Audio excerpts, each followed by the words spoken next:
전해드린 대로 윤석열 전 대통령 부부가 오늘 나란히 법원에 출석합니다. 5분 간격으로 재판이 시작되고 법정도 다른 층에 있는 터라 서로 마주치는 일은 없을 것으로 보이는데요.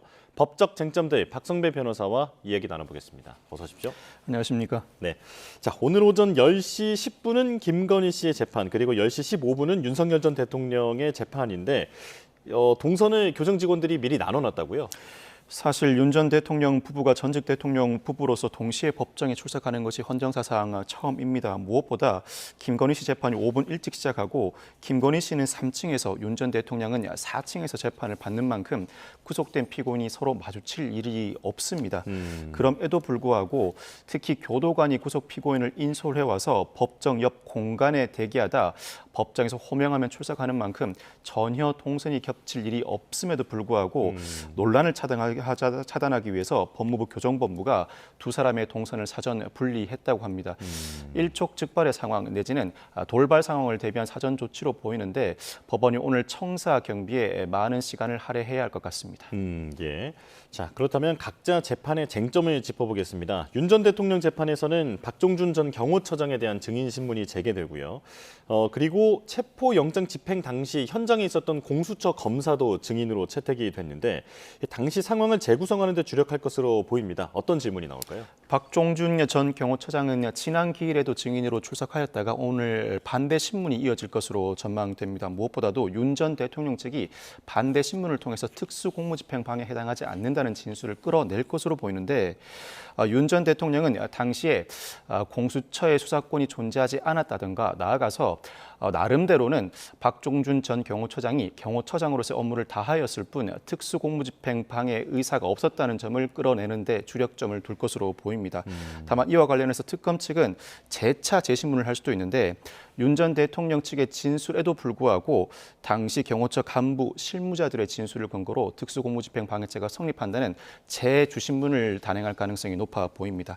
나아가서 공수처 검사의 경우에는 체포영장 집행 당시 현장 상황과 당시 경호처의 진입 차단의 구체적인 실행 내역을 확인하는 절차를 밟을 것으로 보이는데 상황에 따라서는 재판장이 직접 공수처 검사에게 당시의 구체적인 현황에 대해 일일이 물어보고 공무집행방해에 해당하는 정황이 있는지 파악하는 절차도 밟을 것으로 전망됩니다. 예, 지난 공판 때 박 전 처장은 그 윤 전 대통령이 본인에 대한 계엄 수사에 상당히 불만이 많다라고 얘기를 했고, 그래서 윤 전 대통령의 지시에 따랐을 뿐이다라는 얘기인 건데 그렇다면 윤 전 대통령 측에는 상당히 불리한 진술 아닙니까? 반드시 그렇게만 볼 수는 없을 것 같습니다. 예. 박 전 처장의 진술은 나름대로는 당시의 상황이나 자신의 생각을 진술하고 있는 것으로 보이는데 윤 전 대통령 측이 공수처 수사에 대해서 상당한 불만을 가졌다는 부분은 언뜻 윤 전 대통령에게 불리해 보이지만 경호처장으로서 체포 시도를 해올 때 체포를 해가시라고 길을 열어줄 수는 없었다는 취지의 진술도 하고 있고 예. 윤 전 대통령 측의 당시 주장 중에서 체포 영장을 막을 수는 없지만 적어도 압수수색 영장은 군사 기밀 보호 시설로서 충분히 막을 만한 근거가 있었다는 진술도 하고 있습니다. 나름대로는 윤 전 대통령에게 불리하기도 유리하기도 한 증언을 하고 있는데 다만 박 전 처장의 이와 같은 진술은 법적 근거에 대한 진술로서 재판부는 사실관계 진술을 듣고 싶어하지 법적 근거 진술은 스스로 판단하기 마련입니다. 이와 같은 진술이 딱히 윤 전 대통령에게 최종적으로 유리하게 작용할지는 지켜봐야겠습니다. 예. 그리고 박 전 처장의 앞서서 나왔던 김성훈 전 경호차장은 윤 전 대통령에게 유리한 증언을 내놓기도 했는데 그러니까 윤 전 대통령이 비화폰 서버 삭제를 지시한 적이 없지 않느냐라고 얘기를 하니까 그에 동의를 했단 말입니다. 이건 어떻게 들으셨습니까? 이 사건은 특수공무집행 방해 외에도 대통령 경호법 위반도 주요한 공소 사실인데 윤 전 대통령이 이례적으로 변호인이 있음에도 불구하고 직접 신문에 종종 나서고 있습니다.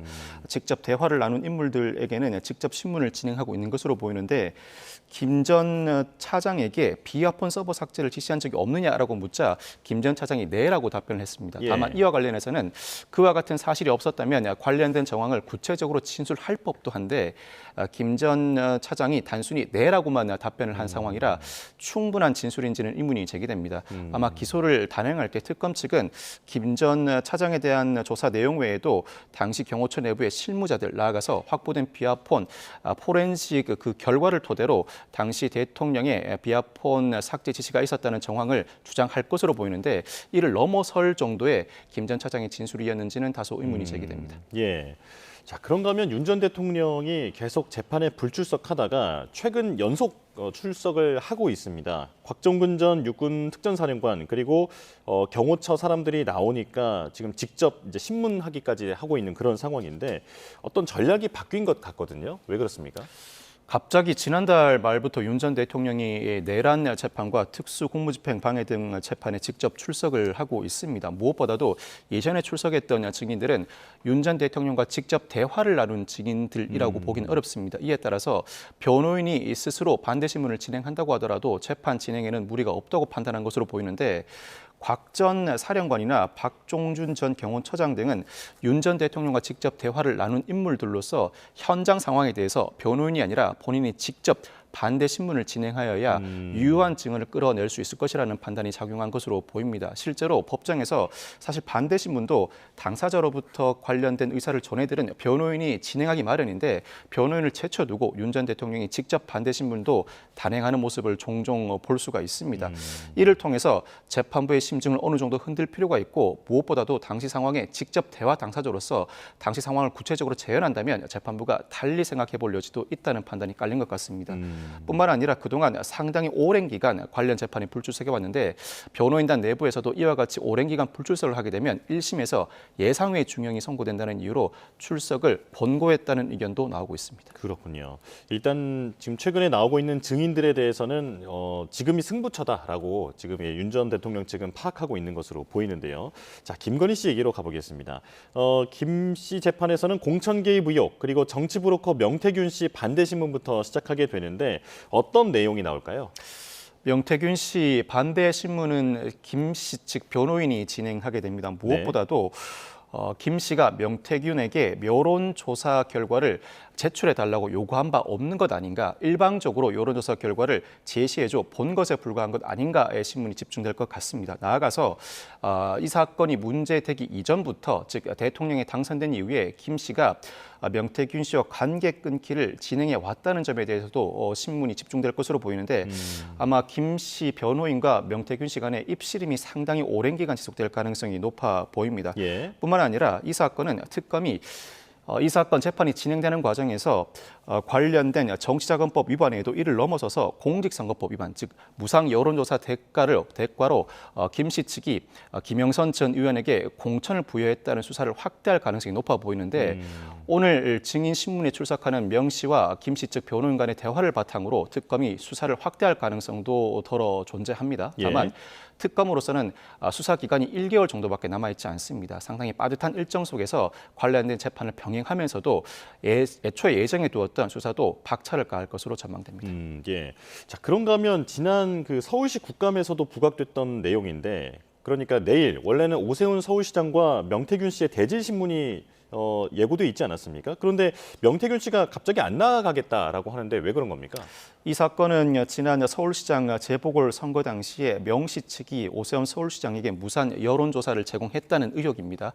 앞서 서울시 국정감사에서 명 씨와 오세훈 서울시장이 동시에 있는 자리에서 명 씨가 여러 가지 발언을 쏟아내면서 귀추가 주목되기도 했었습니다. 사실 오 시장은 이 사건과 관련해 대질신문을 지속적으로 요구해 왔다고 합니다. 예. 이 대질신문은 양측 모두 동의해야 이루어질 수 있습니다. 양측이 동시에 소재한 자리에서 수사기관이 신문을 진행하는 절차인데 앞서 서울시 국감 당시만 하더라도 명 씨도 대질신문에 적극적으로 응하겠다, 관련된 준비도 하고 있다는 취지의 입장을 밝힌 바 있었다가 돌연 대질신문에 응하지 않겠다는 의사를 밝혔습니다. 표면적으로는 오 시장 수사와 자신이 무슨 상관이 있냐는 취지의 발언을 했는데 이를 달리 해석해 보면 곧바로 대질신문에 응하기보다는 오 시장이 예정돼 있는 증인신문, 나아가서 피의자신문은 그대로 진행될 것으로 보입니다. 오 시장이 피의자신문 과정에서 발언한 내용은 귀추가 주목되는 사안이라 외부의 언론을 통해 알려질 것으로 전망되는데 오 시장의 발언 내용을 듣고 사후에 준비해서 대응하겠다는 전략으로도 읽히는 대목입니다. 예. 자, 그리고 김건희 씨 재판에는 그 도이치모터스 주가 조작 1차 주포로 지목이 된 이정필 씨도 증인으로 나오는데 앞서 징역 2년 유죄를 선고받지 않았습니까? 지금 특검은 김건희 씨와의 연결고리를 지금 파고 있는 상황인데 어떤 유의미한 진술이 나올까요? 이미 이정필 씨는 주가 조작 1차 주포로 지목돼 구속 기소되었고 징역 2년을 선고받은 바도 있습니다. 이미 형이 확정된 이상 관련된 발언을 하면은 비교적 자유로운 입장이라고 할 수 있습니다. 예. 오늘 증인신문 과정에서 상당히 유의미한 진술이 나올 가능성을 배제하기 어렵고 무엇보다도 주가 조작 당시, 즉 김 씨의 주가 조작 혐의는 2차 주가 조작 시기에 대한 행위만 기소가 된 상황인데 1차 주가 조작 시기와 관련된 부분은 공소시효가 완성되었다는 취지로 기소가 이루어지지 않았습니다. 무엇보다 이정필 씨는 1차 주가 조작 당시 주포로 지목된 인물로 김 씨의 2차 주가 조작에 직접 관여하지는 않았지만 김 씨가 1차 주가 조작 시기부터 애초에 누군가에게 계좌를 맡기고 관련된 이익을 수취하고 공모를 진행해 왔다. 즉 1차 주가 조작 당시의 행위가 2차 주가 조작 당시에도 그대로 이어졌다는 취지의 진술을 할 가능성을 배제하지 못합니다. 김 씨 측이 상당히 치열하게 반대 신문을 진행하면서 그 진술의 신빙성을 흔들기 위한 조치를 취할 것으로 보이고 뿐만 아니라 이 이정필 씨는 주가 조작 1단과도 비교적 폭넓게 관계를 유지하고 있습니다. 주가 조작 1단과의 관계를 여러모로 진술함으로써 김 씨의 변론에도 불구하고 당시 주가 조작이 대규모로 1당을 주축으로 이루어진 치밀한 범죄라는 취지의 진술할 가능성을 배제하지 못합니다. 예. 자, 그런데 이런 가운데 새로운 인물이 등장했습니다. 이모 씨로 알려져 있는데 도이치모터스 주가 조작과 관련된 그 압수수색 직전에 도망쳤다라고 합니다. 이 김건희 씨와도 상당히 관련이 깊은 인물로 지금 알려지고 있는데요. 어떤 인물입니까? 이 씨라는 인물은 이번에 새롭게 알려진 인물입니다. 이 씨는 사실 도이치 주가 조작 사건 1차 주포로도 지목됐던 인물이지만 당시 수사 과정에서는 관여 정도가 충분히 입증되지 않았던지 기소되지 않았습니다. 그러다 다시 이 표면에 드러난 인물인데 앞서 특검이 건진법사 전성배 씨 주거지를 압수수색하는 과정에서 김 씨의 사용하지 않은 휴대전화를 압수하게 됩니다. 이 휴대전화에서 김 씨와 이 이모 씨 간에 상당한 양의 대화를 발견하게 됩니다. 이 씨는 또 다른 사건, 즉 주가 조작 사건과 관련해서 특검이 다시 한번 피의자로 입건해 조사를 진행하고 있는데 주가 조작과 관련해 관여한 정황이 특검에 일부 포착된 것으로 보입니다. 다만 이 씨 집을 압수해가는 과정에서 이 씨가 돌연 도주를 하게 되었고 아마 특검은 향후에 수배 등의 조치를 내릴 것으로 전망됩니다. 무엇보다 이 씨는 새롭게 거론된 인물인 만큼 관련된 진술을 끌어낼 필요가 있고 김 씨의 여타 범죄를 입증할 만한 진술을 해줄 인물로도 거론되고 있습니다. 김 씨와 상당히 친밀하다고 지목되고 있는 만큼 김 씨의 주가 조작 사건뿐만 아니라 여러 김건희 특검이 진행하고 있는 사건들에 관한 수사 단서를 제공해 줄 만한 인물로도 거론되고 있습니다. 예, 새로운 핵심 인물이 등장한 상황이다. 자, 그런가 하면 특검이 또 윤 전 대통령 부부 자택에 또 한 번 압수수색했는데 네 번째지 않습니까? 그런데 이번에 또 새로운 명품 수수 의혹이 등장했는데 디올 3종 세트 이게 뭡니까? 앞서 서울 남부지검을 필두로 각 특검이 압수수색을 진행해 어제 진행한 압수수색은 네 번째 압수수색입니다. 무엇보다 21g이라는 업체가 대통령실 관저 이전 증축 공사 과정에서 특혜를 받았고 그 과정에서 21g의 대표의 아내 조모 씨가 김 씨에게 디올 명품을 제공했다는 의혹이 포착된 것으로 알려지고 있습니다. 이에 따라서 청탁금지법 위반, 직권남용, 특가법상 국고 손실 혐의 수사가 진행 중이고 이 수사를 통해 관련된 증거를 확보하기 위한 압수수색이 단행된 것입니다. 그렇군요. 자, 이 명품을 받았다는 측인 김건희 씨는 압색영장에는 참고인 신분으로 지금 적시가 된 상황인데 그렇다면 아직 윤 전 대통령이나 어떤 주무부처 공무원과의 그런 공범 관계 이런 것은 아직은 파악이 안 된 상황인 거죠? 반드시 그렇게만 볼 수도 없습니다. 일단 21g 대표 아내 조모 씨가 김 씨에게 디올 명품을 제공하였다. 일단 김 씨는 참고인 신분이다. 그럴 수밖에 없는 구조입니다. 청탁금지법은 공직자의 배우자가 관련된 물품을 받는다고 하더라도 처벌하는 조항을 두고 있지 않습니다. 그렇지만 이 사건에서는 이미 조 씨가 청탁금지법 위반의 피의자로 입건된 상황입니다. 어느 정도 유의미한 수사가 진행되었다고 볼 수 있고 당장은 김 씨가 청탁금지법 위반 등과 관련해 참고인 신분이지만 조사를 진행하는 과정에서 일정한 직무 관련성, 나아가 대가 관계가 인정된다면 적어도 특가법상 알선수재, 나아가서 뇌물, 수뢰의 부정처사죄로 입건될 가능성을 배제하지 못합니다. 특히나 직권남용 혐의도 포함되어 있는데 이 직권남용은 공무원의 직무를 전제로 합니다. 추정컨대는 애초에 예정되어 있던 기존 업체가 있었는데 이 기존 업체를 배제하였거나 공무원 조직 내부에서 하부 공무원에게 부당한 지시를 하였다는 정황이 포착되었을 수 있습니다. 나아가서 국고 손실도 포함되어 있는데 이 국고 손실은 회계관계 공무원이 붓고 손실 사실을 인지하면서도 횡령 또는 배임죄를 저지를 때 성립하는 범죄입니다. 예. 이에 따라서 21g을 새로운 업체로 선정하는 과정에서 국고가 손실되었다, 부당한 개혁에 했다는 정황도 일부 포착되었다고 추정할 수 있습니다. 예. 자, 그런가 하면 매관매직 의혹을 받고 있는 이배용 전 국가교육위원장 두 번의 출석 요구에도 불응하다가 이제 휠체어를 타고 등장을 해서 14시간 고강도 조사를 받았습니다. 어떤 부분을 확인했을까요? 이 전 위원장은 어제 참고인 신분으로 조사를 받았지만 조만간 피의자 신분으로 신분이 전환될 가능성이 상당히 높습니다. 예. 금거북이의 실물이 발견되었고 윤 대통령 측에 당선 축가 편지를 보낸 정황도 확보되는 상황인데 일단 관련된 물품을 전달한 사실은 인정한 것으로 전해지고 있습니다. 금거북이 외에도 김정희의 세한도 복제품 등 공예품도 전달한 것으로 전해지고 있는데 김 씨와의 연결 고리로 지목된 정모 씨에게 이 전 위원장이 같이 가달라고 요청하거나 관련된 물품을 전달한 이후에 정모 씨로부터 김 씨의 문자 메시지로 보이는 일종의 감사하다는 취지의 문자 메시지를 전달받은 정황도 포착돼 있습니다. 이 정도 사안이라면 청탁금지법을 넘어서 특가법상 알선수재나 뇌물죄로 나아갈 가능성이 충분히 포착되는 상황입니다. 예. 다만 이 전 위원장은 금거북이를 전달한 시점과 자신이 국가교육위원장으로 임명된 시기가 맞지 않다거나 기타 공예품은 몇만 원 수준에 불과하다는 취지의 항변을 한 것으로 전해지고 있는데 사실 청탁금지법 위반을 넘어서서 특가법상 알선수재나 뇌물죄 단계로 접어들게 되면 가액은 크게 문제되지 않습니다. 관련된 물품이 제공되고 그 대가로 국가교육위원장에 임명되었다면 그 자체로 범죄는 성립할 수 있습니다. 예. 그런데 이런 매관매직 의혹이라든지 각종 비리 부분에 대해서 김건희 씨가 이제 피의자로 조사를 받을 때마다 나오는 말이 공무원이 아니기 때문에 어떤 혐의를 적용해야 할지 해석이 좀 달라진다라고 하더라고요. 어떤 내용입니까? 사실 김 씨는 영부인 신분이지만 민간인이다 보니 곧바로 뇌물죄 등을 적용할 수는 없습니다. 거기에 공직자의 배우자이다 보니 청탁금지법도 적용되지 않습니다. 예. 유일하게 적용할 수 있는 법령이라면 특가법상 알선수재입니다.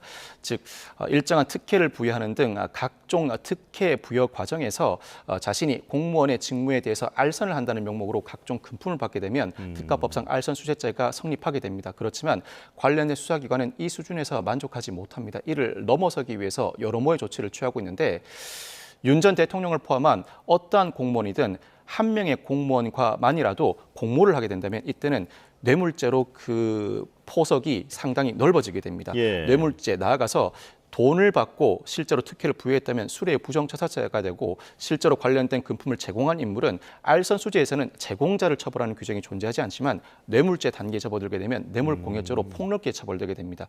이와 같은 수사를 단행해야 하는 것이 특검의 숙제라고 할 수 있는데 특검의 수사기간이 앞서 설명해 드렸던 것처럼 한 달도 채 남지 않았습니다. 이 기간 내에 관련된 수사를 완료할 수 있을지도 귀초가 주목됩니다. 예. 근데 마지막으로 지금 이제 12일 김건희 씨 보석 신문이 있지 않습니까? 이건 어떻게 전망이 됩니까? 12일 보석신문은 김건희 씨가 어지럼증 등 건강상의 문제를 들어 보석 청구를 한 사안입니다. 관련해서 김건희 씨에 대한 각종 수사가 이어지고 있고 어제 압수수색도 단행되었습니다.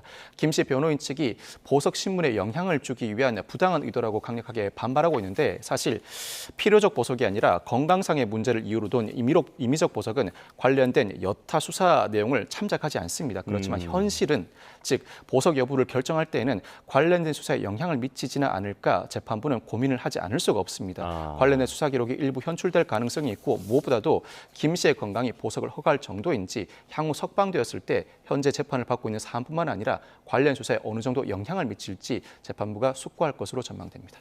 네, 알겠습니다. 여기까지 듣겠습니다. 박성배 변호사와 함께했습니다. 고맙습니다. 감사합니다.